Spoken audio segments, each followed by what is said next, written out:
Às vezes o jogo parece decidido até lembrar que o futebol adora desmentir qualquer certeza. E este foi exatamente assim. Cruzeiro e Vasco empataram por 3-3 na sexta rodada do Brasileirão, no Mineirão, em Belo Horizonte. Um jogo que mudou de dono várias vezes e terminou com sensação de reviravolta constante. O Cruzeiro produziu mais volume durante a partida, finalizou cerca de 20 vezes contra 15 do Vasco, mas quando se olha para as bolas realmente perigosas, o cenário fica mais equilibrado. O Vasco acertou o gol uma vez a mais. Isso ajuda a explicar por que o placar nunca se estabilizou.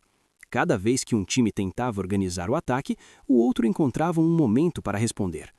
Foi um jogo aberto, com muitos ataques, erros de construção e uma partida que viveu de fases bem diferentes ao longo dos 90 minutos. O Cruzeiro começou com mais iniciativa. Desde os primeiros minutos tentou empurrar o Vasco para trás e acelerar pelos lados do campo. Logo no início já dava para perceber a estratégia. Muita bola alçada para a área e presença forte de quem chegava de trás. E o primeiro gol nasce exatamente desse tipo de jogada. A bola vem da direita, a defesa do Vasco demora a ajustar a marcação dentro da área e quando Christian aparece entre os zagueiros, ele consegue se antecipar e desviar de cabeça. O goleiro já estava reagindo tarde demais. Com o gol cedo, o Cruzeiro tentou manter o controle da partida. O Vasco demorou um pouco para entrar no jogo. Depois do impacto do primeiro gol, o Cruzeiro teve uma fase clara de domínio territorial. Circulava mais a bola e conseguia instalar o jogo no campo do Vasco. Mas havia um detalhe importante. A construção dos dois lados tinha muitos erros. O Cruzeiro terminou o jogo perdendo a bola perto de 90 vezes em controle. O Vasco passou de 100 perdas. Isso explica por que a partida nunca ficou realmente estável. Sempre que um time tentava organizar o ataque, surgia um erro, um desarme ou um passe impreciso que mudava a direção da jogada. No fim do primeiro tempo, o Vasco começou a crescer. Passou alguns minutos pressionando e criou duas chances seguidas dentro da área, obrigando o goleiro Matheus Cunha a trabalhar. Mesmo assim, o intervalo chegou com vantagem mínima para o Cruzeiro.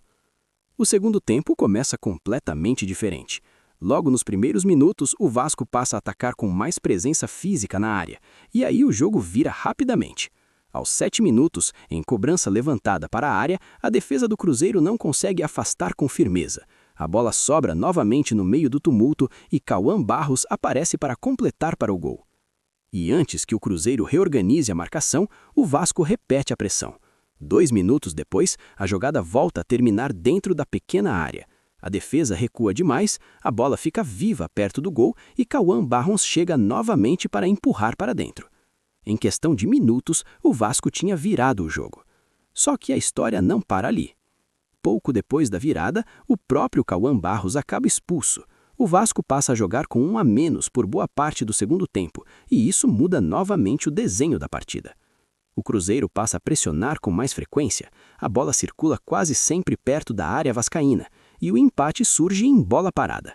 A cobrança vem fechada para dentro da área, a defesa tenta afastar, mas não consegue limpar a jogada, e Neiser Vila Real aparece no meio da confusão para completar para o gol. Com um jogador a mais, o Cruzeiro parecia mais próximo da virada. Mas o jogo ainda guardava mais uma mudança. Aos 41 minutos, em um contra-ataque rápido, o Vasco consegue levar a bola até a entrada da área. A defesa do Cruzeiro recua esperando o chute. O espaço aparece e Brenner finaliza antes que a marcação consiga bloquear. A bola passa pelo goleiro e recoloca o Vasco na frente. Parecia o golpe final, só que ainda faltava um último capítulo.